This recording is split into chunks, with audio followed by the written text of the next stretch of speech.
नमस्कार। इस चैनल में आप सभी का बहुत बहुत स्वागत है। मैं डॉक्टर अशोक आज आपके लिए बहुत आसान शब्दों में ये जो वीडियो लेकर आया हूँ, इसको आप देख लेंगे तो आपके मन से बहुत पुराना वहम निकल जाएगा और आज से आप खुद डरना और बच्चों को डराना छोड़ देंगे।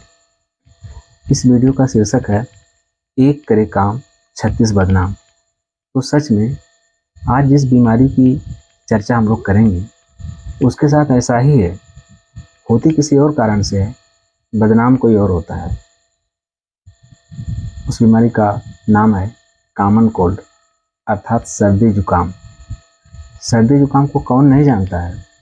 लगभग हर किसी को साल में 1-2 बार तो जुकाम सर्दी हो ही जाता है, परंतु ये क्यों होता है यह बात बहुत कम लोग जानते हैं। जब मरीज डॉक्टर के पास जाता है तो यह तो बताता ही है कि मुझको सर्दी जुकाम हुआ है, साथ साथ सुना सुनाया उसका कारण भी बताता है।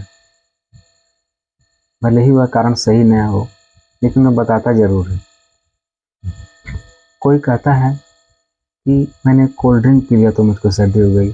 कोई कहता है मैंने फ्रिज का पानी पी लिया तो मुझको सर्दी हो गई। कोई कहता है मैंने आइसक्रीम खा लिया तो मुझको सर्दी हो गई।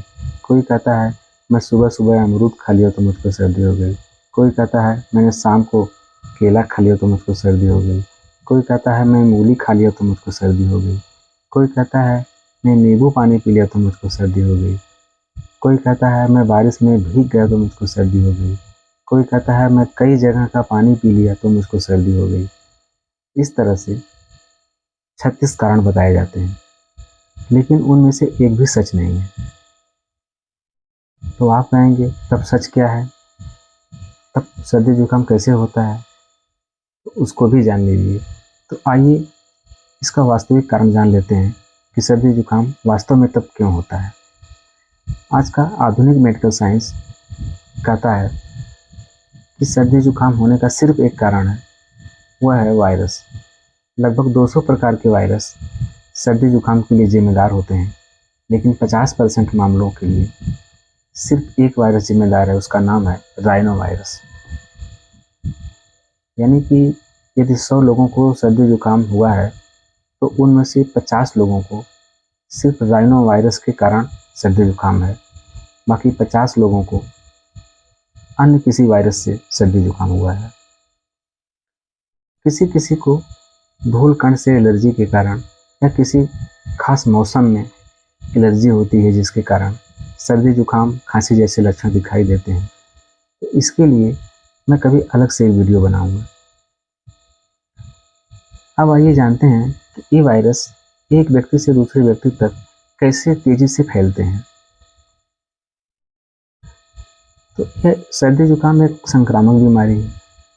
यह एक व्यक्ति से दूसरे व्यक्ति तक बहुत तेजी से फैलती है, क्योंकि सर्दी जुकाम से पीड़ित व्यक्ति जब खांसता या छींकता है तो 3 फुट दूर तक इसके वायरस जाते हैं। अब इस रेंज में कोई स्वस्थ व्यक्ति आता है तो ये वायरस उसके पास पहुंच जाते हैं और 2 से 3 दिनों में अपनी संख्या बढ़ाकर फिर वो लक्षण दिखाई देने लगते हैं। सर्दी जुकाम से पीड़ित व्यक्ति जब किसी वस्तु को छूता है तो उसके हाथ में लगे वायरस उस वस्तु तक पहुंचते हैं और फिर उससे किसी अन्य व्यक्ति तक पहुंच जाते हैं। उदाहरण के लिए मान लीजिए आपको सर्दी जुकाम हुआ है, आपने घर के बरामदे में पंखे की स्विच को ऑन किया। अब आपकी उंगली पर जो वायरस लगे थे वो स्विच पर लग गए। अब वो 3 घंटे तक वहाँ पर जिंदा रहेंगे। अब 3 घंटे के दौरान घर का अन्य कोई सदस्य आकर उस स्विच को टच कर दिया तो उसके हाथ में लग गए। अब वह व्यक्ति बिना हाथ धोए अपने आँख, नाक या मुंह को छूता है, उसको टच करता है, तो ये वायरस उसके अंदर पहुंच जाएंगे और 2 दिन बाद लक्षण दिखाई देने लगेंगे सर्दी जुकाम के। परंतु वह व्यक्ति इस कारण को न जानकर 1 दिन पहले उसने क्या खाया था, क्या पिया था, कहाँ गया था, उसके बारे में सोचता है। फिर ऊपर जो बहुत से कारण सुने सुनाए बताए गए हैं उनमें से कोई ना कोई मैच कर जाता है और फिर उसको वे जिम्मेदार ठहरा देते हैं कि मैंने ये खा लिया तो सर्दी हो गई, ये पी लिया तो सर्दी हो गई, जबकि कारण वही सिर्फ वायरस है। इसी तरह से जब कोई महिला या कोई पुरुष एक जगह से दूसरी जगह जाते हैं, जैसे कोई महिला ससुराल से मायके या मायके से ससुराल आई, या कोई पुरुष गांव से शहर या शहर से गांव आया, तो इस दौरान यात्रा में, बस में या ट्रेन में वो काफ़ी लोगों के करीब आता है, काफ़ी लोगों के संपर्क में आता है, सामान खरीदता है या बातचीत करता है, हाथ मिलाता है। तो इस तरह से कहीं ना कहीं से उस भीड़ में से कोई व्यक्ति सर्दी जुकाम से इन्फेक्टेड है, वो वायरस उसके तक पहुंच जाते हैं और उसको भी सर्दी जुकाम हो जाता है। परंतु वह व्यक्ति पानी को दोषी ठहराता है। वो बोलता है कि कई जगह का मैंने पानी पिया तो मुझको सर्दी हो गई, जबकि उसके लिए जिम्मेदार वही सिर्फ वायरस है। इसी तरह से जब कोई व्यक्ति अमरूद बेचने वाला या आइसक्रीम बेचने वाला, वो काफ़ी लोगों के संपर्क में आता है, काफ़ी लोग उससे वो सामान खरीदते हैं, उसको टच करते हैं, तो उसमें से कोई ना कोई उस सर्दी जुकाम से पीड़ित रहता है, तो उसका वायरस उस पर लग जाते हैं। और फिर जब उसको कोई स्वस्थ व्यक्ति बिना धोए, बिना अपने हाथ को धोए खा लेता है, तो उसको भी हो जाता है। फिर वह अमरूद को दोषी ठहराता है, जबकि सच्चाई वही वायरस। अब आइए देखते हैं कि इसके लक्षण क्या हैं। ये वायरस हमारी आँख से, नाक से या मुंह के द्वारा जब हमारे शरीर में प्रवेश करता है, तो गले तक 2 दिन में पहुंचकर वहाँ पर इन्फेक्शन करता है, और यह इन्फेक्शन बढ़कर हमारे टॉन्सिल तक, श्वास नली तक, भोजन नली और लायरिंग्स, जिसको स्वर यंत्र बोला जाता है, वहाँ तक पहुँच जाते हैं। और फिर स्वर यंत्र में सूजन के कारण हमारी आवाज़ भारी हो जाती है, बैठ जाती है। भोजन नली में सूजन के कारण भोजन निगलने में दर्द होता है। सांस नली में सूजन के कारण सांस लेने में घुटन सी महसूस होती है। नाक से पानी टपकने लगता है, आँख में पानी आता है, सिर दर्द, बदन दर्द, बुखार, ये सब इसके सामान्य लक्षण हैं जो दिखाई देने लगते हैं। अब आइए देखते हैं कि सर्दी जुकाम का इलाज क्या है। जब ये सर्दी जुकाम के वायरस हमारे शरीर में प्रवेश करते हैं, तो यदि हमारे शरीर की इम्यूनिटी अच्छी है, तब तो ये कोई खास लक्षण दिखाई नहीं देते हैं और कोई खास परेशानी नहीं होती है, और 1 सप्ताह में अपने आप ठीक हो जाते हैं। परंतु यदि इम्यूनिटी अच्छी नहीं है, तो काफ़ी परेशानी होती है, बुखार भी आता है, शरीर में काफ़ी दर्द भी होता है। तो क्योंकि यह एक वायरल बीमारी है, एंटीबायोटिक का तो इसमें कोई खास रोल होता नहीं है, लेकिन फिर भी लाक्षणिक इलाज कराना पड़ता है।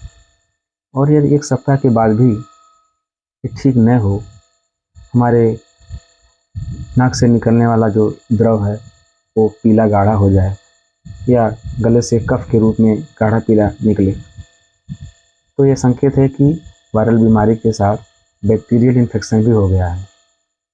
तो ऐसे में एंटीबायोटिक लेना ज़रूरी हो जाता है, और एंटीबायोटिक लेने के बाद बीमारी ठीक हो जाती है। अब आइए देखते हैं कि इसका बचाव क्या है। बचाव के लिए सबसे ज़रूरी है कि अपने शरीर की इम्यूनिटी को मजबूत बनाए रखें। दूसरा है, यदि किसी को सर्दी जुकाम खांसी है, तो उससे दूरी बनाकर रखें, और उसके द्वारा छुई हुई सामान को यदि छूना पड़ जाए, तो छूने के बाद बिना हाथ धोए अपने आँख, नाक और मुंह को न छुएं। यही इसका बचाव है। अंत में आपसे कुछ ज़रूरी बातें हैं। सर्दी जुकाम एक वायरल बीमारी है। वायरल बीमारी को ठीक करने के लिए या वायरल बीमारी से बचाव करने के लिए शरीर की इम्यूनिटी का मजबूत होना बहुत ज़रूरी है, और शरीर की इम्यूनिटी मजबूत बनाने के लिए हमें हरी सब्जियों का और फलों का सेवन अनिवार्य रूप से करना चाहिए, और ख़ास तौर से ऐसे फल या ऐसी सब्जी जिसमें विटामिन सी पर्याप्त मात्रा में हो।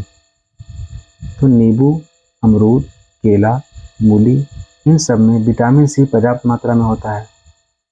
कैल्शियम भी होता है, फास्फोरस भी होता है, आयरन होता है, पोटेशियम होता है।